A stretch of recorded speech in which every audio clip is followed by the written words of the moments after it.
3/8 into 168 into 15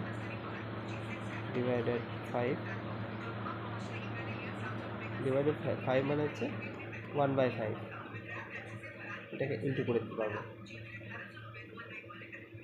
plus x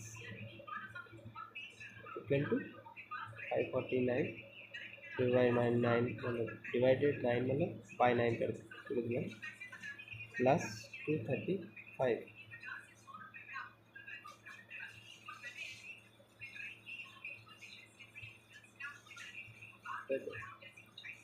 তো এখানে কাটাকাটি করবো,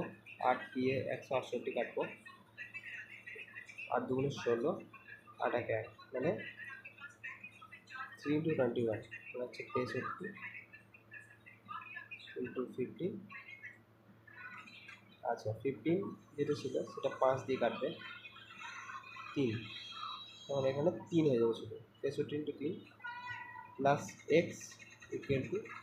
এখানে 549/9 মানে 9 দিয়ে কাটবে, 6 9 54, 9 1 9, 235 প্লাস 61 কত হয় 290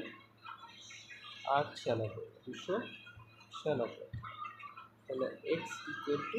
296 মাইনাস এইদিকে প্লাস দিকে উল্টো দিকে গেলে ডান দিক বাঁ দিক থেকে ডান দিকে গেলে মাইনাস হয়ে যাবে। তো এখানে 63 into 3 মানে হচ্ছে 180 আর না 189, 189 minus x equal to 296 minus 189 কত হবে এটা 60, 160, তো অ্যান্সার হবে 160, তো অ্যান্সার এ।